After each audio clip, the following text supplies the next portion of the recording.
இன்றே டவுன்லோட் செய்து உங்கள் ஃபேவரட் ஷோக்களை என்ஜாய் பண்ணுங்க.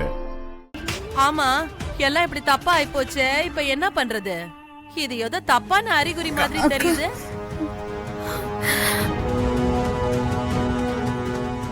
பெரியமா, அதெல்லாம் ஒண்ணும் இல்ல. ஆசாரிக்கு ஏதோ உடம்பு சரியில்லை. இந்த ஃபங்க்ஷனை இன்னைக்கு இல்லனா இன்னொரு நாள் வச்சுக்க வேண்டியதான். என்னது இன்னொரு நாளா? தாலி செய்யும் போது தடங்கலாச்சுன்னா அது பெரிய அபசகுணம்.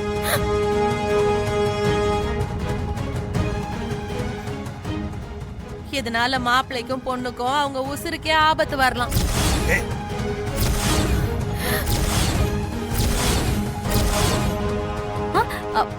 ஆண்டி, நீங்க இதெல்லாம் நம்பாதீங்க.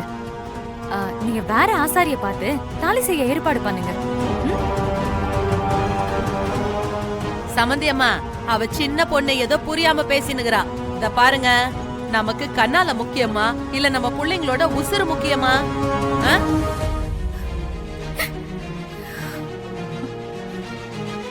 தாலி செய்யும் போது இப்படி ஒரு அபசகுணம் ஆயிடுச்சு. ஐயோ கடவுளே, இதனால எந்த உயிர் சேதமும் ஆயிடக்கூடாது.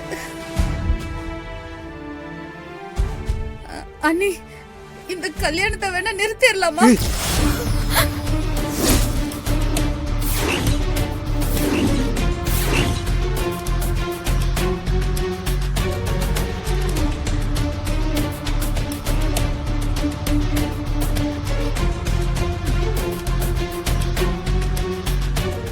நல்ல காரியம் நடக்கும்போது இந்த மாதிரி சில தடங்கள் வரதான் செய்யும்.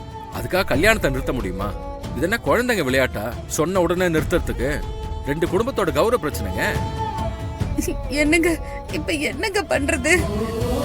கொஞ்ச நேரம் அமைதியா இருப்பாரு. இது எடுத்தோம் கவுத்தோன்னு பண்ற வேலை இல்ல. கொஞ்சம் யோசிச்சுதான் முடிவு பண்ணணும்.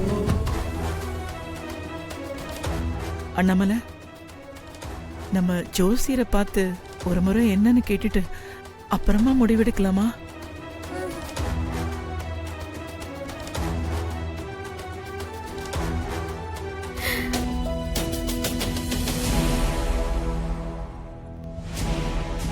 வருண், அம்மா கண்டிப்பா இந்த கல்யாணத்தை நிறுத்திடலாம்னு சொல்லதான் கூப்பிடுறாங்க. அந்த நூலை எடு.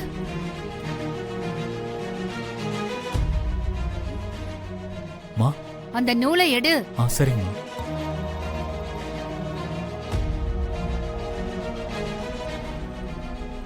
வெண்ணிலா, நீ இங்க வா.